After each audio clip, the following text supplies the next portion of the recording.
Hey, everybody, welcome to the new, I'm calling it new, Politically Incorrect Podcast 2.0. The reason I'm calling it new is we now have a co-host, and this co-host is not just a co-host, okay? This guy is served his time. That's right. He spent 10 years on the radio as a talk show host in the state of Florida and lives to talk about it. That's right, ladies and gentlemen. Let me introduce you to our new Politically Incorrect co-host, Dan Maduri. Dan, pleasure to have you. You know, Jim, I was thinking to myself, is it really sad that when you said I survived 10 years on terrestrial radio, that like literally lit me up, because that's the most accurate way to describe the entire situation in the entire last decade. It was just absolutely feeling like you have to survive just based on what the medium has become. It is. I mean, it's weird because you and I have been around politics. We've been friends for many years now. And there are times we just look at each other like, you got to be kidding. I mean, really. And then you've got to go on the air and talk about it. And in some cases, try to rationalize something that is totally irrational. Mm-hmm. So, yeah, and do it. Not only do it, but do it for 3 hours. Yeah, and not only do you have to do that and try to sit there and have conversations and rationalize things that are irrational, right. But then when you do get big name political guests on, you know, they don't say anything. It's like they're all just like like the Marco Rubio robot that broke down famously during the 2016 primary. It's like everybody has resorted back to that. Doesn't matter what the question is. Doesn't matter how you frame it, how you ask it. They just resort back to just general talking points to the point where you're thinking to yourself, why am I even talking to you? Why am I doing this to myself? Why did I ask a question and he's not even answering it? I was like, yeah.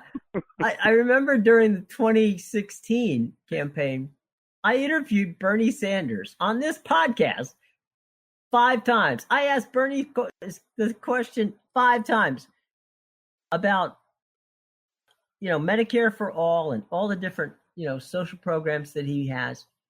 And I just said, Bernie, look, it's fine. That's lovely. How do you pay for it?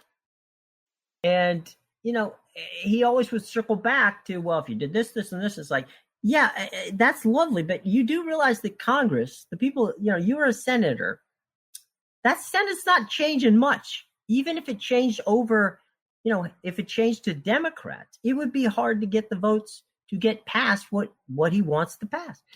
And I'm not saying that he's not sincere about it. I'm not saying that there's not merit to it. I'm just simply saying, to your point, that trying to make politicians rational, even when you're talking to them about their programs, is almost impossible.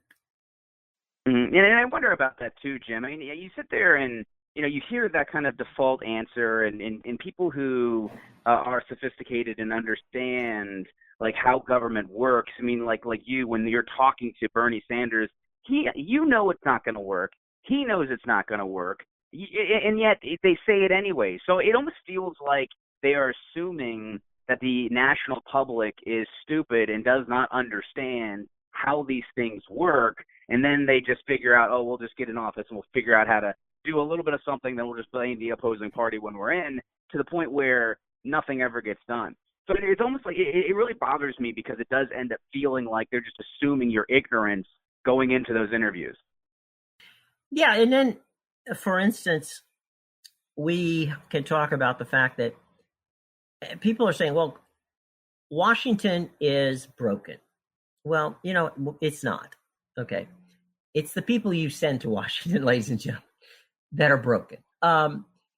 We have, as you and I sit here today, the United States Congress has sent 200 bipartisan bills to the Senate, where Mitch McConnell is sitting there, and not one of them has hit the floor of the United States Senate for even a conversation. We we cannot allow this stuff to continue. And I'm not talking about just Republicans and Democrats. I mean, because, you could find things, when Harry Reid was in charge that was an issue. Mm-hmm. But the fact Mm-hmm. that Congress has sent 200 pieces of legislation to the Senate and they haven't acted on one is just, if that doesn't tell you that the system is broken, I'm not sure what does.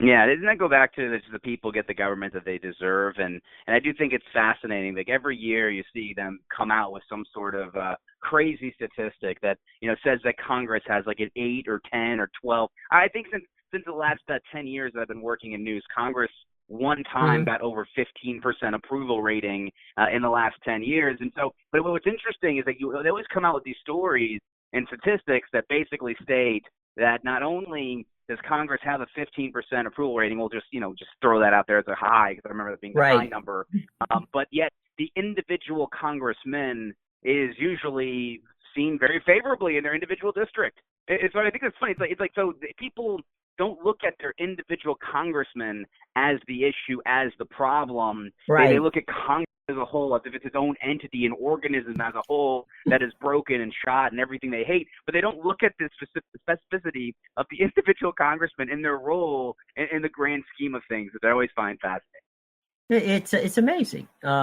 It's totally amazing. And you can allow small groups, whether it be on the right, like the Freedom Caucus, or on the left, like some of the more progressive people like AOC and that gang, to hijack your caucus, and suddenly nothing gets done, even in your own caucus, because when Paul Ryan was in charge, and actually it started with John Boehner, and I love John Boehner for this reason. He's now playing golf down in Fort Myers. John, if you're listening, I hope you're enjoying yourself. John realized that he was under the use of what was called the Hastert Law. Now, for those of you who are not political science geeks, the Hastert Law was when the Speaker of the House was Dennis Hastert, and he came up with this concept that he would never put on the floor of the United States House of Representatives a bill that didn't have the majority of the majority in charge of that body supporting it. So in other words, if you tried like Tip O'Neill, when President Reagan was having an issue, and he was having an issue with his own party, Tip O'Neill thought that a couple of bills that Reagan wanted passed that were being sponsored by Republicans were good laws, but that the caucus was, going nuts. So he basically sat down and said, look, we're going to pass these for the President of the United States because A, they're good laws, and B, because that's the thing to do. So that when Dennis Hastert took over, Hastert decided, well, whatever side's in majority, if I don't see that they're all supporting it, then it can't possibly be the right law, which is a bit of a wrong thinking way of doing it, but okay, fine. So anyway, the Hastert rule is something that Congress has lived by for a while now, and Pelosi, to her credit, pushed it aside and said, fine, if, whatever the bill is, if we got 218 votes on it, we're going to push it. And so that's why there's been a lot of bipartisan movement through, and why, for instance, a couple of guys in Florida who Dan and I know, Gus Bilirakis and Charlie Crist and some of those guys, have actually done some bipartisan work and have, a number of bills. They've been either on a number of bills or even sponsored a number of bills that have gone through the House, but, are languishing there in the Senate, just waiting for an opportunity, and they've never seen the light of day. So if you like your government, as Dan said, next time you go to a town hall meeting, say, hey, look, what the heck is going on? We know that you're doing your work. Why isn't it getting done in the Senate? Yeah, So I totally agree with that. I mean, it'd be interesting to go to those town halls because I don't know if you've gone to like the local House district, whatever seat, or yeah, congressional district, whatever seat. yeah, But when you go to those town halls, it's usually like six people, and they're all very angry. You know, and they're all oh very yeah, angry about the simplistic, about the superficial, about right, about trans members in the military, or about right, teachers carrying guns in schools, and it's like mm-hmm. they're drawn to that direction, and they're never Mm-hmm. really drawn to the granular, simplistic, or granular, in-depth, nuanced government conversation of like, well, because these bills have just been sitting there in the Senate and have not gone forward and have not been pushed forward by Mitch McConnell and the Republicans, that they just Mm-hmm. they just sit there, and so nobody even probably realizes that it's happening. They probably don't even realize it's happening. They're probably just sitting there emotional, and every time a tweet goes out, that's when they're going to turn around and really try to decide where they are on whatever issue it is, even though those are the Mm-hmm. ones that get the most coverage, and the good ones, well, they're the ones that are always hammered down and no one even knows it's happening.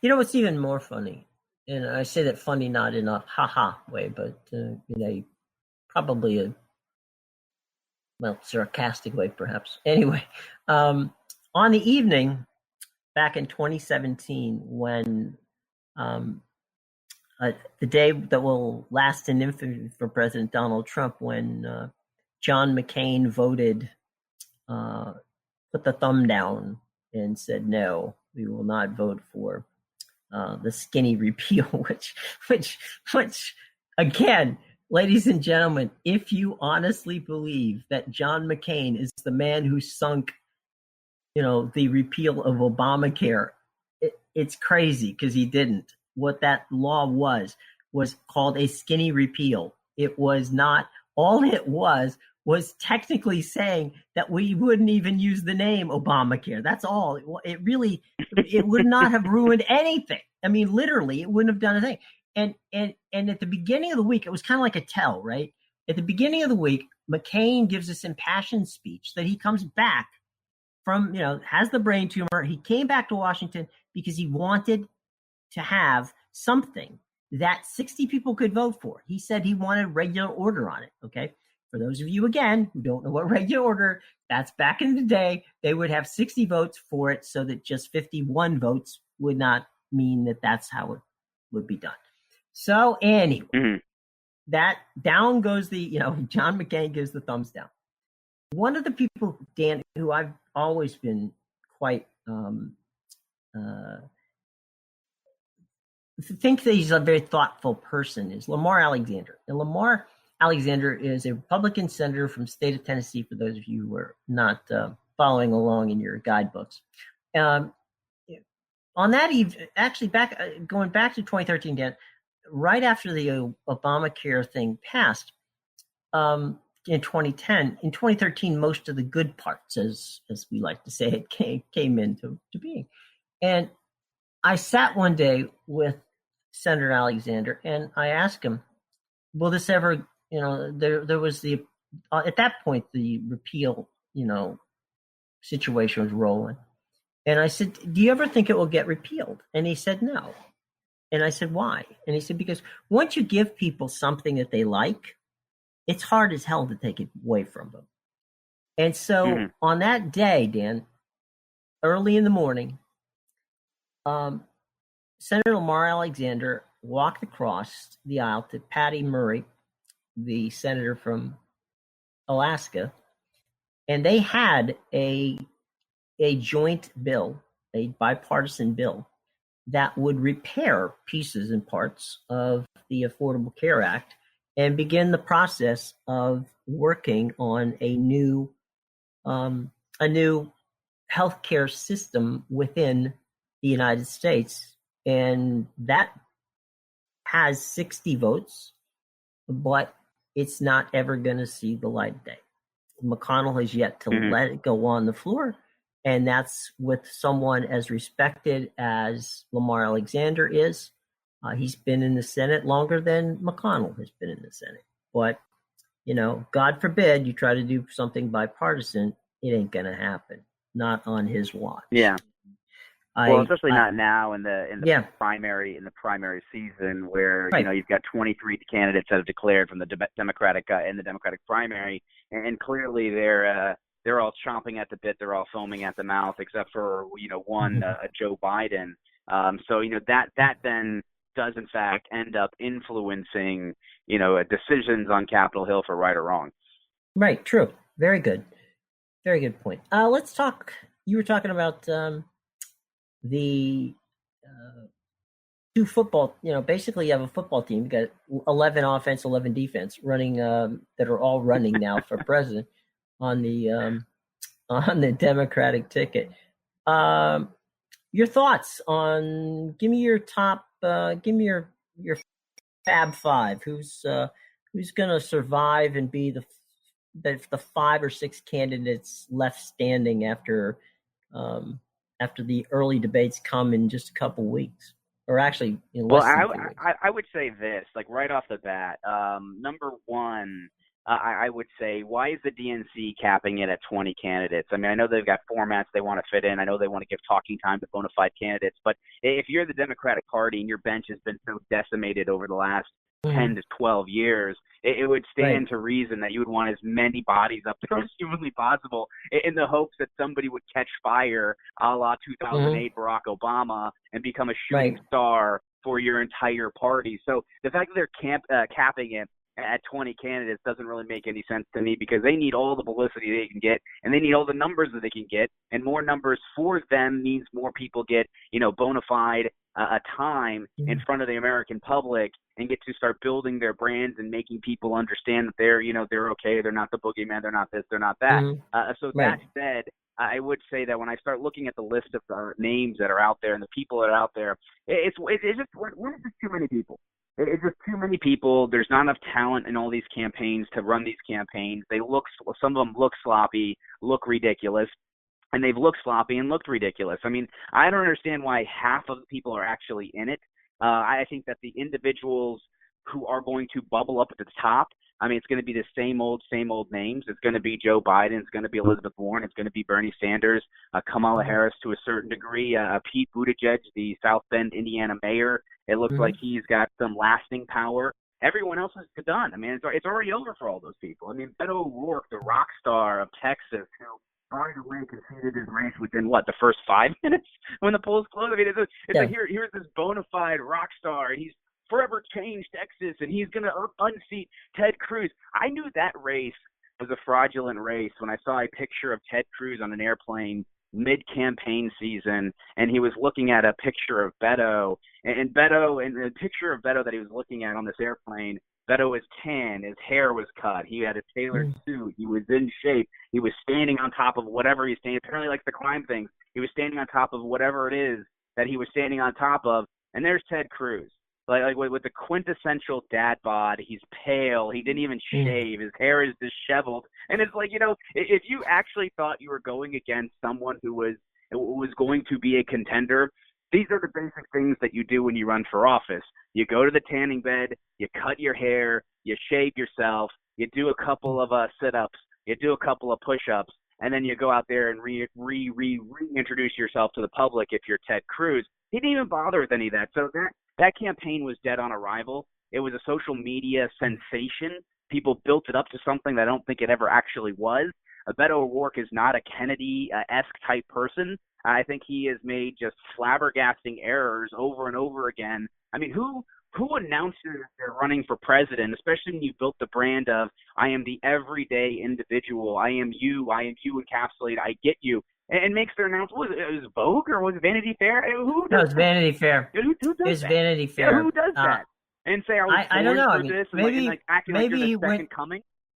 Maybe he went to Vanity Fair because Field and Stream had somebody. I don't know. Was Dujour not available? Or right, exactly. Must have been. I mean, it's like he was looking for a TV guide. Is somebody out there gonna? So Vanity Fair said, why not? Beto looks good. Come on, you can.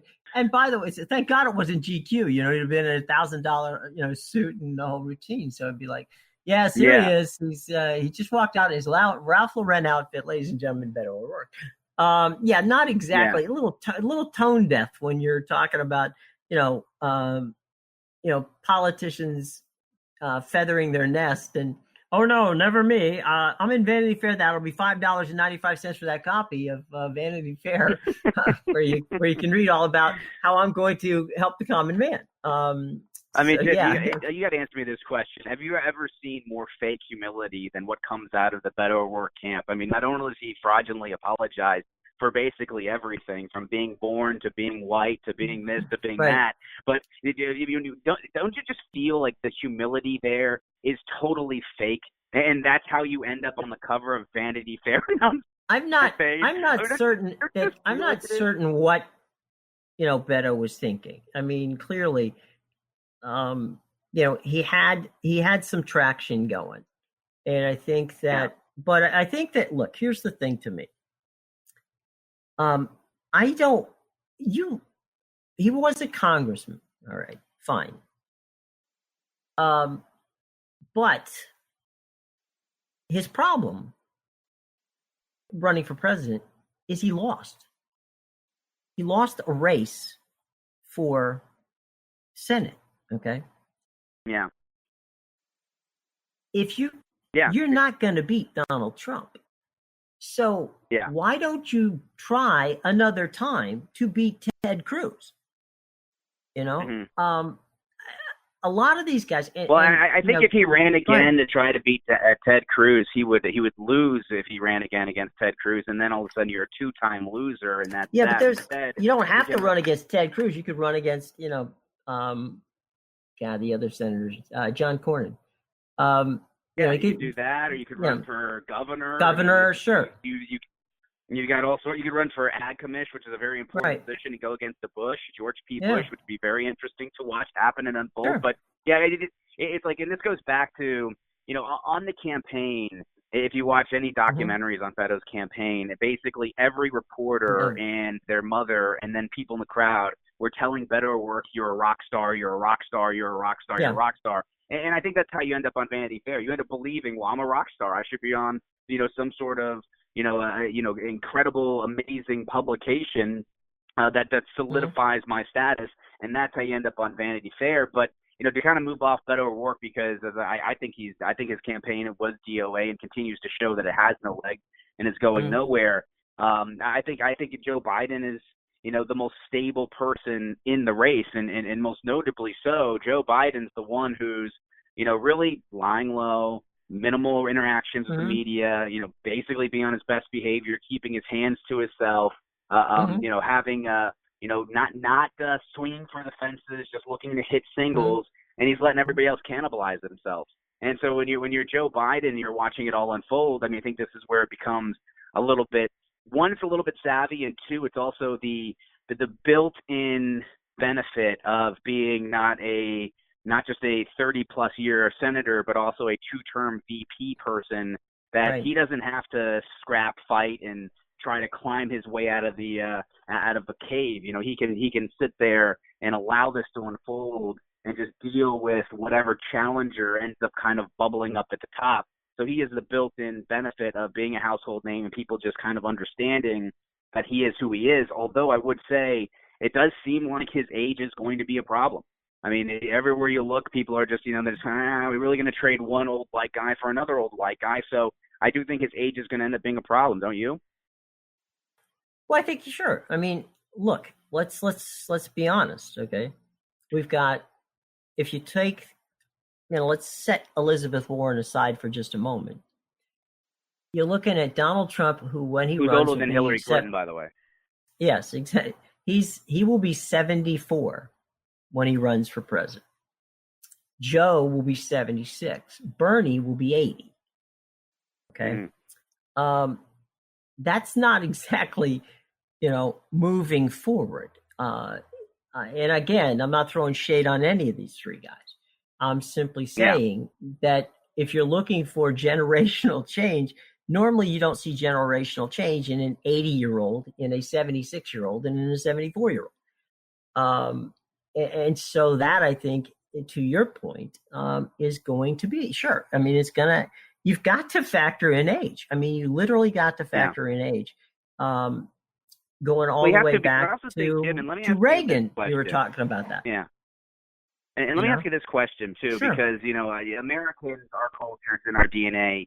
We want to be first, and we hate to admit that we're wrong. We want to be first, and we hate to admit that. That goes back to the whole idea of the power and the incumbency. When Americans, whether it's a district office, a city office, a statewide office, or a federal office, or the presidency, when we put somebody into place, it's very difficult to unseat them and beat them until they have turned themselves out, unless they've done something disastrous in their first term, because we hate to admit that we are wrong. So I do think that there's a certain amount of that, where people do go into the polls, they do go into the ballot box, and they think to themselves, okay, I'm voting for Joe right now, he's 76.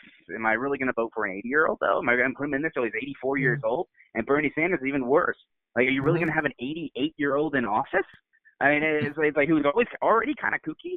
It's like, no, I mean, that's just like, especially when you think about the idea of, riding the ship and having somebody presidential in an office. I just don't think that lends itself to a radical Democratic, a socialist who looks a little weird and who Larry David has torched on SNL, all in good fun, but has torched him to the point where he's made him like this kooky uncle that everybody just kind of laughs at, but just dismisses. Are we really going to put someone like that in office? I don't think so. Well, Bernie's problem, in my own personal experience, is that he's been around. What you see on Bernie here is, I can tell you, I had this conversation with someone. I mean, I've heard this Bernie. I'm covering Washington for almost 22 years. I've heard Bernie's shtick 15 years ago. It's not changed. This is the same stuff. It's he's just got a better audience for it now, or an audience at least is listening. He's been beating the same drum for 20 years. So on the consistency level, Bernie's not changed. This is 100% Bernie. Okay, what he says is what he believes. That's 100%. There's nothing that Bernie is saying that he does not believe. Okay. So I give him props for authenticity. Okay. Bernie has there's no flip-flopping on Bernie in that regard. He is 100% staying true to the brand, whatever the hell that brand is.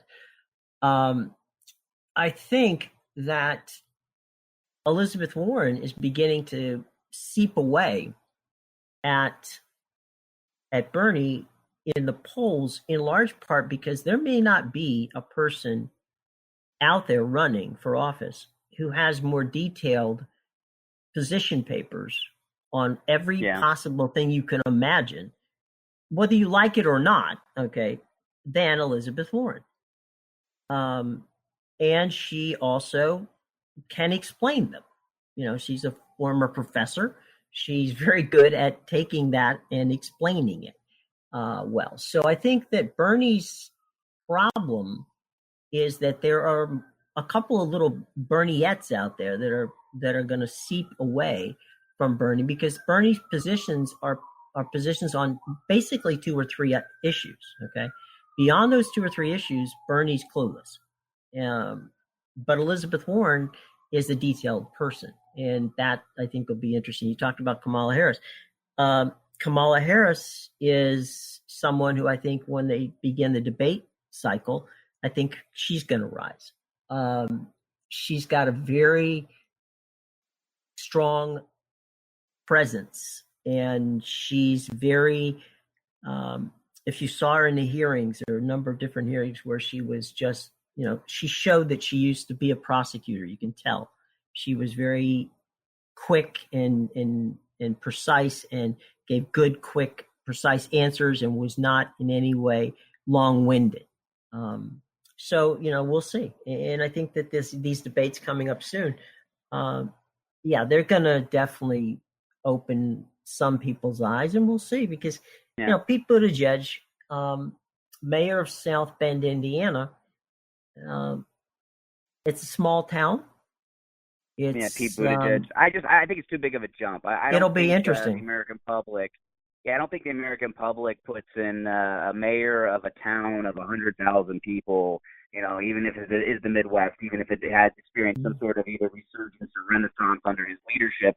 I just don't think they do that. And then you also couple that with the fact that he's in his late 30s.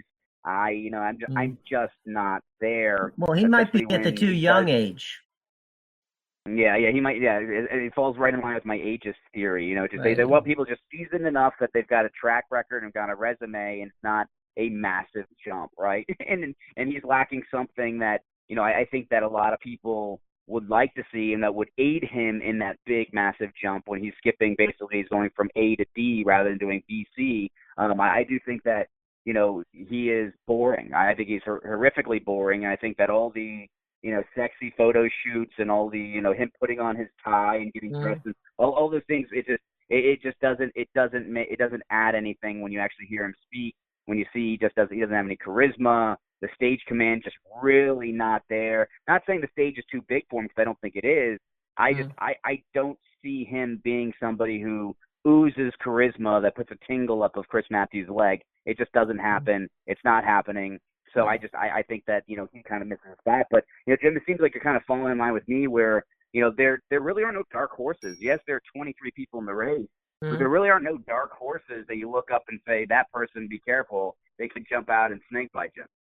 Well, I see Pete Buttigieg as having this title ahead of his name, Vice President Pete Buttigieg. I see that. A lot of people who, candidate-wise, who, if you're a president, looks at Buttigieg and go, he would be someone I would have as a vice president, because he's got bona fides as a war hero. He's gay. He is thoughtful. He can speak 6 languages. He's a smart guy. Yeah, Rhodes Scholar. He's got all the resume that you would want. But he's 37 got a sense of years humor old. And whole 9 yards. Yeah. So and look, let's be but straight that up. goes back to who would be the VP. I mean, or who would be the president, right? If Kamala Harris, she might pick Pete Buttigieg. Which, by the way, how awesome would that be to watch Buttigieg and Pence battle for the soul of Indiana? if it does in fact come down to the VP and the proper VP. Oh, I would pay money for that, because as everybody in this podcast knows, my love for the vice president is such that he's blocked me from Twitter. But I was gonna say, you leaned on him pretty hard. I've never seen you lean on someone like that. I would love to see this. This is an optic, right? Buttigieg and Pence debating, and Buttigieg wearing a pride tie. It's just, I'm not sure that Pence would be able to be in the room with him. I swear to God. Do you think Pence would pin the crucifix to his jacket or something like that? I don't know. It would be most uncomfortable day in his life. Or instead, if he walked over, instead of shaking hands, he gave him a big hug and a kiss. He went in for the full thing. Went in for the real thing. Okay, and ladies and gentlemen, this is Jim Williams talking. It's not Dan Maduri. Anything you want to email to me or hit me up on Twitter and go after me for this, fine. Leave Dan alone. He has nothing to do with it. Anyway, I do think, though, Jim, I do think it's going to end, and it's going to be, there's a ton of people in it. I think it's going to end up being the most obvious ticket. I think ends up being the ticket. I think it's Biden-Harris, and I think that's going to be the Democratic ticket. I wouldn't argue. I think that, look, at the end of the day, the Democrats, it's all about electability. They want who could win, and whether or not Joe. There was. I know there's a lot of conversation prior to Joe running, making the announcement, as to whether or not he would make the announcement straight up that he was only going to run for 4 years, and that he was going to pick a vice president who he felt in 4 years' time would be logically the person who would succeed him, to try to blunt some of the ageism questions. And that was kind of pushed under the rug for a while anyway. And so I don't know if the back of his mind, that's something he's thinking. But, look, you can say a lot about Joe Biden. He's made missteps, no question about it. down through the years. But in all candor, I have ridden the train with him. I had to go to Philadelphia a couple of times, up to New York a couple of times, and been on the train. And he genuinely will sit down and talk to everybody and anybody. And this was when he was a senator and when he was vice president. And it's hard not to like this guy. And if you're actually physically in the same room with them, it's even more difficult because he will genuinely sit and listen to you. And you can tell he's listening to you because he calls you by your first name. And he also, if he sees you 10 days later, a week later, a year later, he remembers your name. He walks over to you. He shakes your hand. More often than not, it feels like he's going to take it off when he shakes it. Slap you on the back. He is a blue collar guy. And, does he have warts? Yes. This is this is not the perfect guy, but he is, as you said, I think he is the most logical person. And I think the Kamala Harris would be a very good number 2 on that ticket. It would be formidable for Trump Pence to beat Biden and Kamala Harris. Yeah, and also I want to say something about Joe Biden in the sense that has he made missteps? Yes, but I mean it's almost like he was elected in 1973 to the as a U.S. senator for heaven's sake, right, from Delaware, obviously, and it's like if he hasn't made any missteps since 1973, then he doesn't even. Then nothing has happened. So right. He basically lived long enough in public office where things that were popular at the time are no longer popular. And, right. To quote the Dark Knight, he lived long enough to see himself become the villain on some of those things instead of dying the hero. And that's frankly, I think that is a sign of leadership. I mean, if he'd been in office since '73 and nobody had ever heard of him and he had never done anything in life, then you'd be saying, well, he's not a leader. But since he's done things in life, since he's headed up some of the most important committees, since he's made important decisions and been behind important decisions, people are saying, well, did you remember he did this and did that and did this? It's like, yes, because he went there to do things and to accomplish things, and sometimes those things end up haunting you 30, 40 years down the road. Right. But, to your point, if you look at Senate records, right? Joe Biden's record in the Senate, no person in his period of time in the Senate has sponsored more bipartisan legislation than Joe Biden. And, I know bipartisanship in some regards is a bad word, but Biden accomplished a great deal as a senator. And yeah, you're absolutely right. You're gonna, the crime bill, the Anita Hill situation. Every one of those are things that Joe Biden will be tested on over the next coming months. And there's no way that you can't say, all right, well, I was there. I did it. Yeah.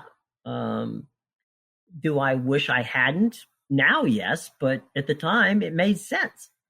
So, it'll be interesting to see, but I don't, when some of these guys take pot shots at him, I think there's going to be an audience out there, the Joe Biden audience, is going to sit there and go, yeah, well, look, they're trying to take a shot at Joe. What have they done?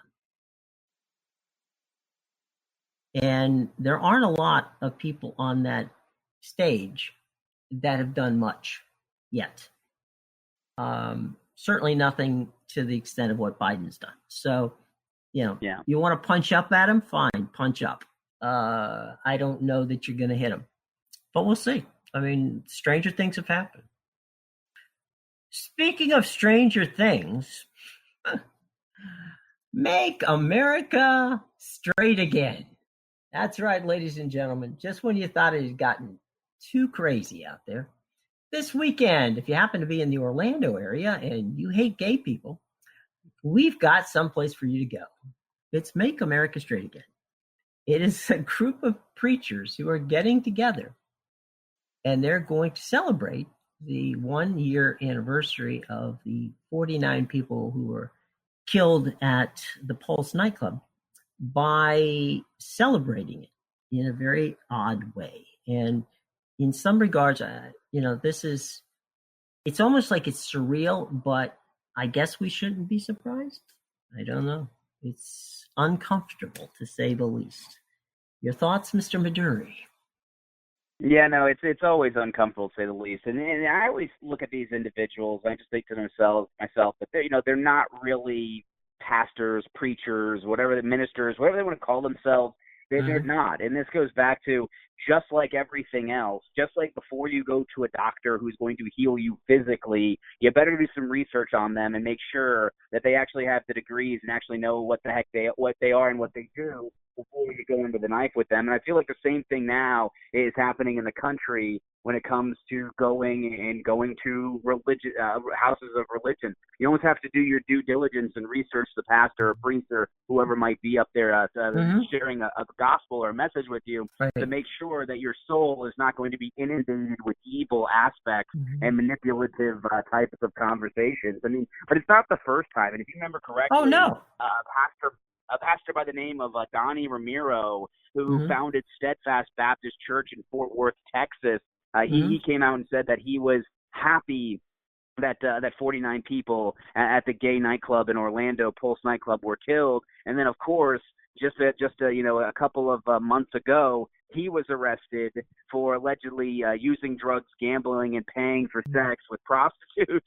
So, I mean, these people are, they're miscreants. They're just the worst kind. They are preying on people in a predatory sense and using religion to do it. And I just honestly believe that there is truly a special place in hell for somebody who does such a thing.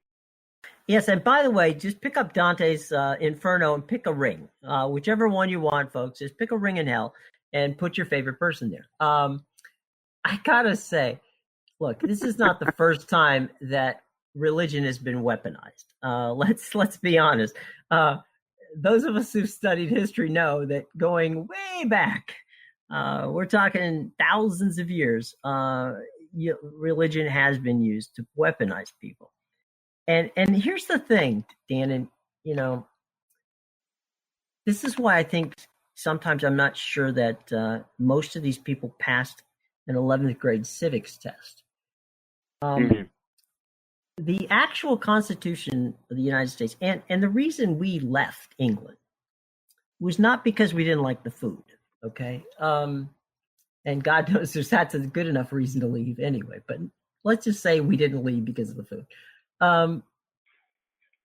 It was because we wanted a religious freedom, number one, and we didn't want a government that was ruled by the church. So we set up a government that in the Constitution is supposed to separate the church and state. Yet, for reasons that I'm not terribly sure of, there is this weaponization of religion that says no matter who I particularly am, I need to be the moral leader of you, which means someone is taking and usurping my moral compass, whatever it may be, or your moral compass and whatever it may be, and saying, hey, look, I'm going to be it's got to be this way because that's the way it's got to be. And it's like, no. We are not electing the Pope in chief. We are electing a president in chief. So no matter whether you're a Jew or Catholic or Baptist or, Seventh-day Adventist or Muslim or whomever, okay? Have your morals, but don't, for God's sake, weaponize religion and make it part of government, which is what we're seeing going on with these abortion situations in these states and in other things where we're actually literally using the government to become morally more to a right or left position, whatever it may be. It scares me when people don't realize from government, the first thing about government is that it has to be something that is not, it's got to separate religion and politics. Just the way it is. Yeah, I totally agree with that. And I think it also goes back to that, the old religious teachings of love thy neighbor as thyself. And somewhere along the line that got lost. I mean, it's a good one. It's more of the conversation of, I thought religion was about empathy, was about compassion, was about love and understanding, and instead it's just like everything else in life, whether it's kneeling during the national anthem in the NFL or wearing a hoodie and hands up, don't shoot. Everything has to be weaponized now, and everything has to be a position which is divisive, and everything has to be something that is wedged between everybody else. And that's what we're seeing again with religion, which I guess, if historically speaking, I guess you could say religion has been used that way for a long period of time. But this isn't even, to me, these aren't even priests or pastors. I mean, they're provocateurs. I mean, that's what they are. I mean, they would, the next thing you know, they're going to be giving their sermon and they're going to like slaughter a pig and bathe in its blood on the stage and say it was for, a sacrificial aspect, and by the way, it'll also protect me from Islam or something like that. I mean, it's going to be so. Speaking like in tongues. That's the next step. Yeah, and that's the next step. And then the next step after that is, of course, they take their flock down to South America and they all Jim Jones each other. I mean, that's the finality of this. That's the finality, and that's the destination of the road that these people are on. Yeah, absolutely. And to put a button on it, I'll buy the Kool-Aid if they want to go. Anyway. So, okay. We've talked about, the upcoming presidential hopefuls, many of whom we will be talking to right here on the Politically Incorrect podcast. So even though we gave our little heads up on who's going to be there, we'll listen to the others. We'll give them a chance to explain to us why they should be the Democratic nominee. And we'll give them that opportunity. We had a little fun at the expense of the folks doing their best to make fools of themselves in Orlando on the Pulse nightclub thing. But in all seriousness, that is a sick situation. But I don't think we'll have to worry about wasting any more time on that one. Daniel, before we get out of here, this week, Jon Stewart came to town, gave a very impassioned speech, which he has been at least consistent over the last decade in trying to get benefits for the 9/11 first responders. Gave an impassioned speech. There wasn't many congressmen there to see it, or senators there to see it. It ended up the next day, went through unanimously, fortunately.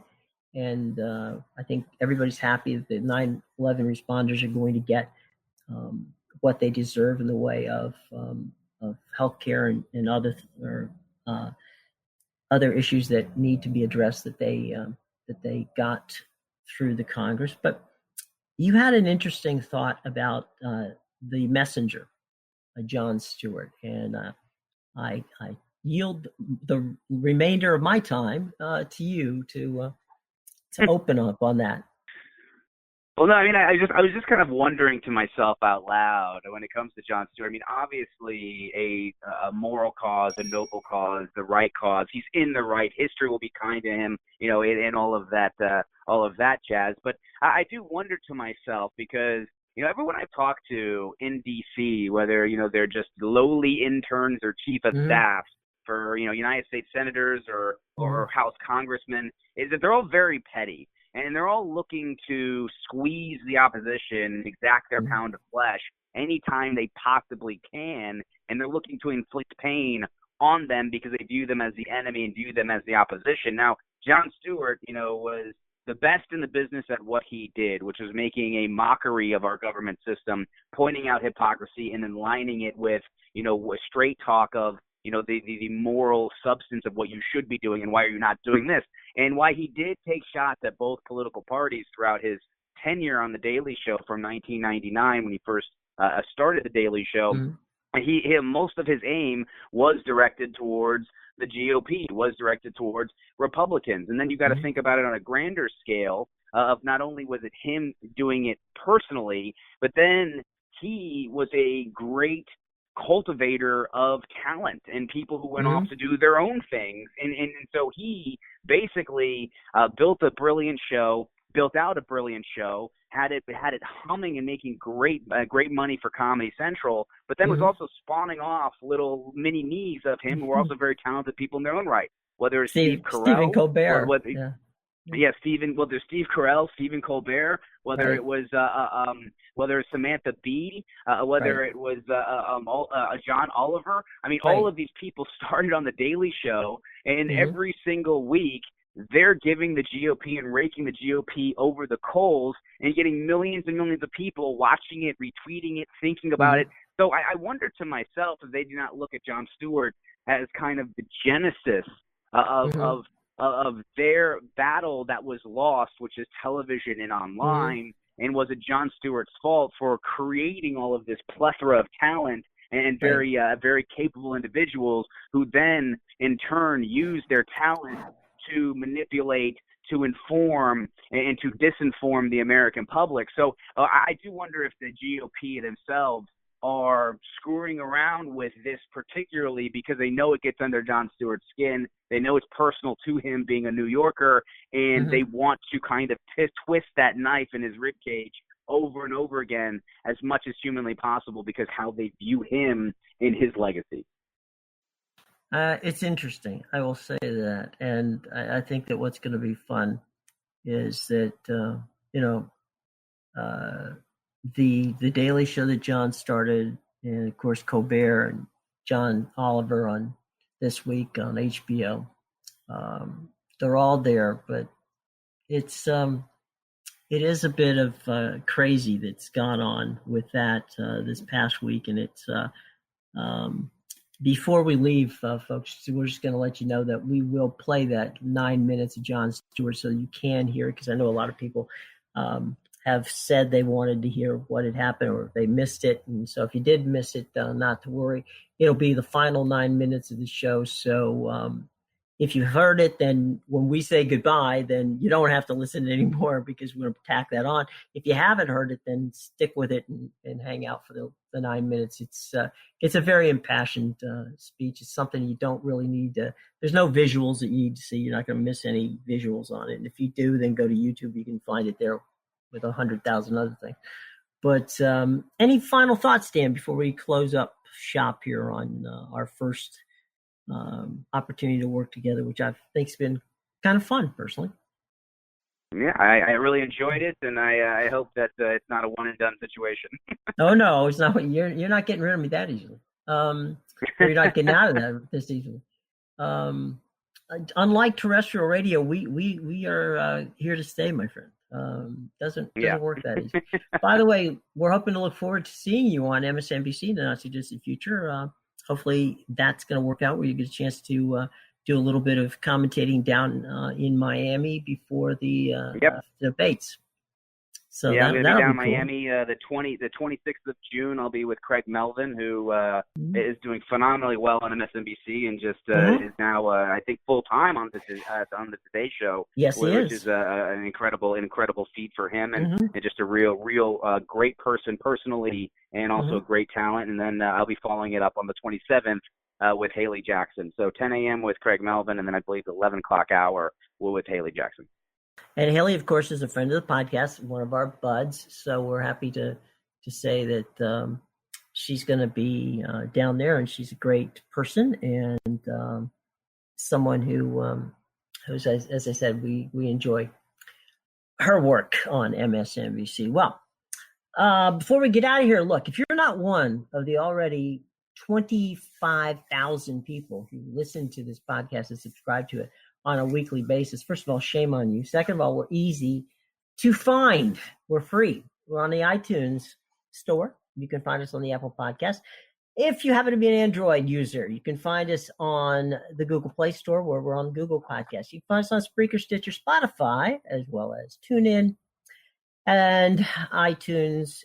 And I said iTunes once already, didn't I? Okay, well, you can find us on iTunes, but it's TuneIn, it's iHeartRadio. That's what I was trying to think of. iHeartRadio, YouTube, to name a few. If you can't find us, pull out the Google machine and type in the Politically Incorrect Podcast and hit the favorite button or the subscribe button. And every week you get a brand new edition of the podcast sent directly to your phone or to your tablet or to both. And if you happen to have an assistant device like Alexa or Google or any of the Apple products that answer to the name Siri, just say, hey, Siri, or Google or Alexa, please play the latest edition of the Politically Incorrect Podcast, and they'll do it for you, okay? So we can't make it any easier. Please go out and subscribe today. Well, Daniel, thank you so much for joining us. Why don't you give us your social media handles so that people can find you and follow you on social media? Just all across the board at Dan Maduri. Okay, there you go. Cool enough. All right, folks. Next week, hopefully, we'll have a guest to join us. And until that time, we're going to leave you, as I said before, with the powerful 9 minutes of Jon Stewart talking passionately about the need for taking care of the 9/11 responders. And until next week, for Dan Maduri, I'm Jim Williams saying, have a wonderful week, and thanks for listening to this edition of the Politically Incorrect Podcast. Life is about making decisions. At BMW I, we decided it was time to reinvent the car from the ground up, making sure we were open for truly innovative ideas. We decided that the car we wanted must be electric, and it should be made of extremely light and super strong carbon fiber. And finally, we decided to make it more intelligent and added our promise of incomparable driving pleasure. We made all these decisions to offer you a choice. The all-electric BMW i3.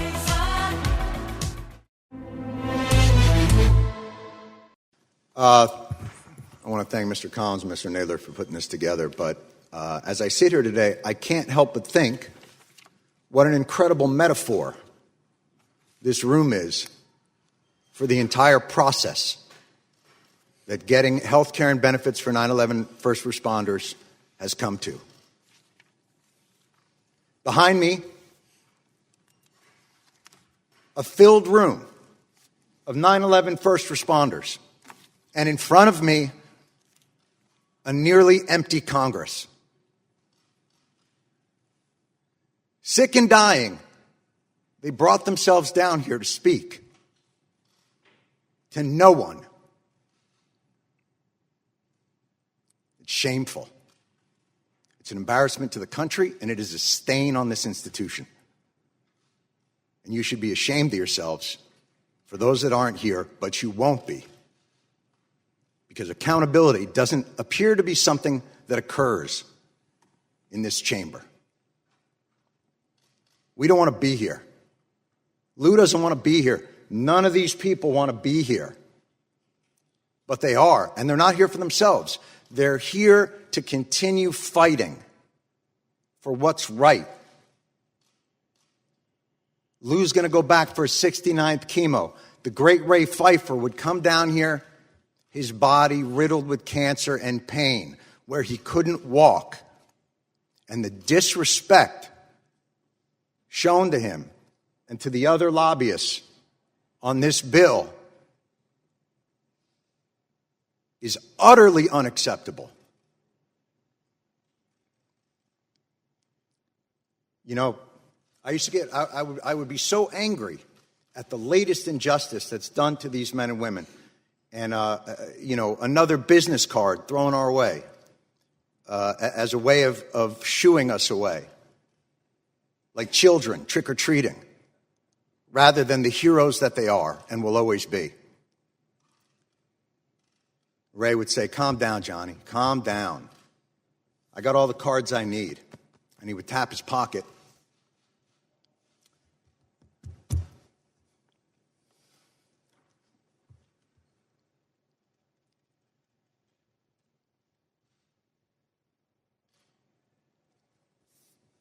Where he kept the prayer cards of 343 firefighters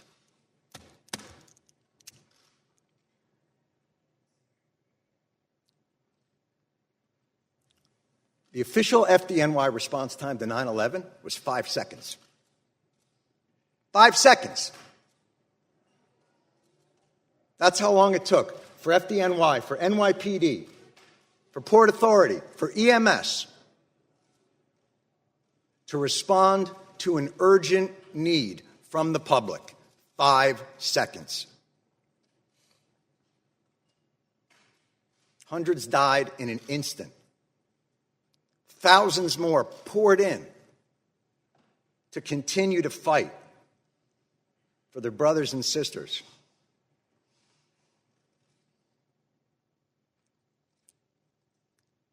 The breathing problem started almost immediately, and they were told they weren't sick, they were crazy. And then, as the illnesses got worse and things became more apparent, well, okay, you're sick, but it's not from the pile. And then, when the science became irrefutable, okay, it's the pile.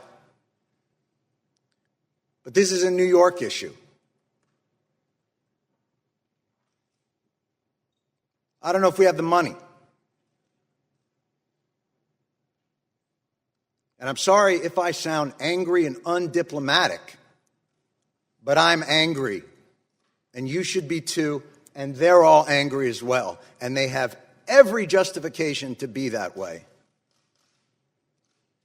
There is not a person here, there is not an empty chair on that stage that didn't tweet out, "Never forget the heroes of 9/11. Never forget their bravery. Never forget what they did, what they gave to this country." Well, here they are.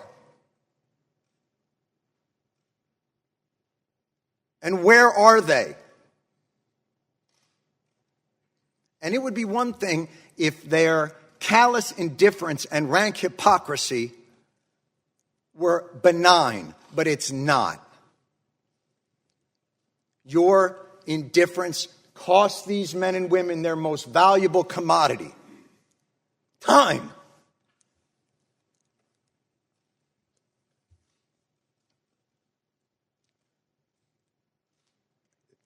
It's the one thing they're running out of. This should be flipped. This hearing should be flipped. These men and women should be up on that stage, and Congress should be down here answering their questions as to why this is so damn hard and takes so damn long. And why, no matter what they get, something's always pulled back, and they got to come back. Mr. Johnson, you made a point earlier, and it was one that we have heard over and over again in these halls, and I couldn't help but to answer to it, which was, you said, look, you guys are obviously heroes, and 9/11 was a big deal, but, we have a lot of stuff here to do. And, we got to make sure there's money for a variety of disasters, hurricanes and tornadoes. But this wasn't a hurricane. And this wasn't a tornado. And by the way, that's your job anyway. We can't fund these programs. You can. Setting aside that no American in this country should face financial ruin because of a health issue.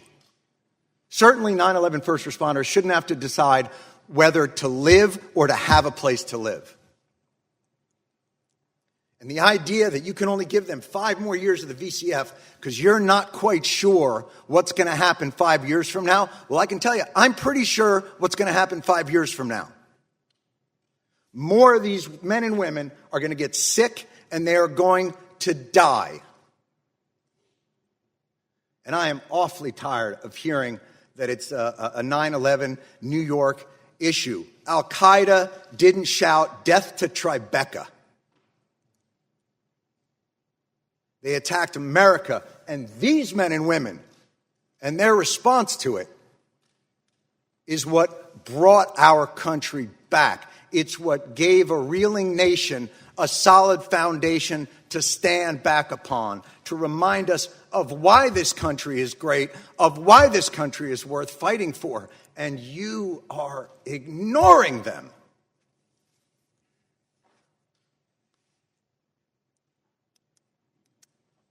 And you can end it tomorrow. Why this bill isn't unanimous consent and a standalone issue is beyond my comprehension.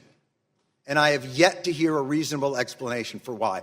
It'll get stuck in some transportation bill or some appropriations bill and get sent over to the Senate, where a certain someone from the Senate will use it as a political football to get themselves maybe another new import tax on petroleum. Because that's what happened to us in 2015. And we won't allow it to happen again. Thank God for people like John Field. Thank God for people like Ray Pfeiffer. Thank God for all of these people who will not let it happen.